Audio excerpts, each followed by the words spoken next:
Welcome to Options Master Trader. The question is Strangle or Straddle? These two strategies are very similar and I've been asked by a lot of students what shall they trade. Basically what you see here is the risk graph or risk profile of a Strangle, which looks very similar to the risk profile of a Straddle. The main difference is that in a Straddle the risk profile is a V-shaped risk profile. In this case there is a larger part here. This happens because the kind of strike prices we trade in a Strangle are different. The first difference between a Straddle and a Strangle is the strike prices you pick to create the strategy. In the case of a Strangle, which is this strategy here, you pick options of different type at different strike prices. This is a Strangle on Caterpillar, you pick strike prices out of the money. In this particular case, we are purchasing the $200 put option strike and we are purchasing the 220 call options and we get this particular shape. So we are technically buying strike prices which are farther out on the money and this makes them cheaper. A Strangle normally is a cheaper strategy than a Straddle. In fact, let's have a look at a Straddle. Here we go. We got the same strategy here, traded on Caterpillar again. As you can see, we got the V-shaped risk profile I was talking about, and here to create this strategy you purchase options of different type, call and puts, but at the same strike price, and that strike price has to be at the money. In this particular case, we are purchasing the $210 strike price for both puts and calls.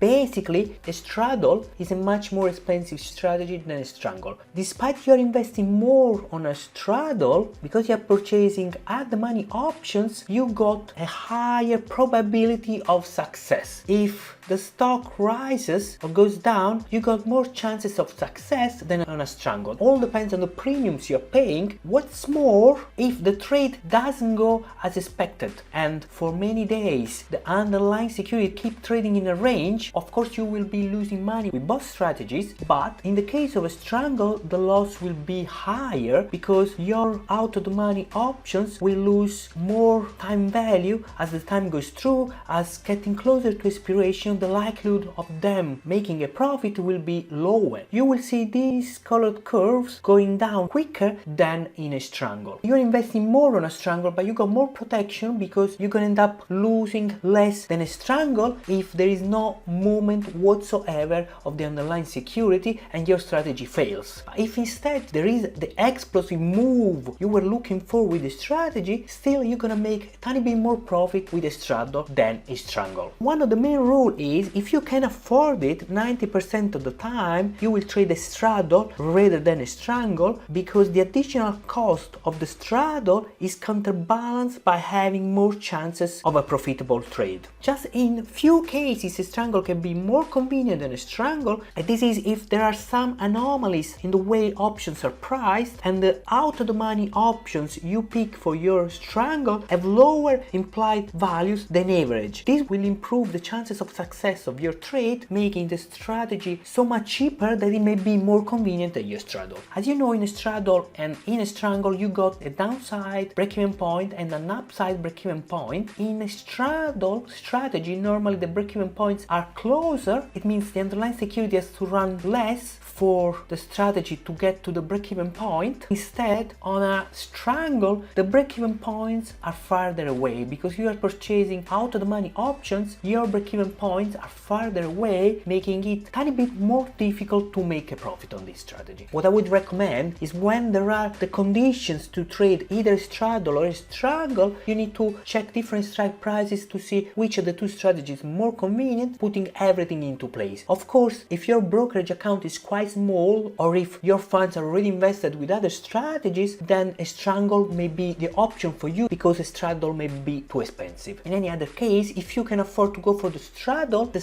normally offer you more chances of success, even though the entry debit is higher. Hope this helped. I'll see you in the next video.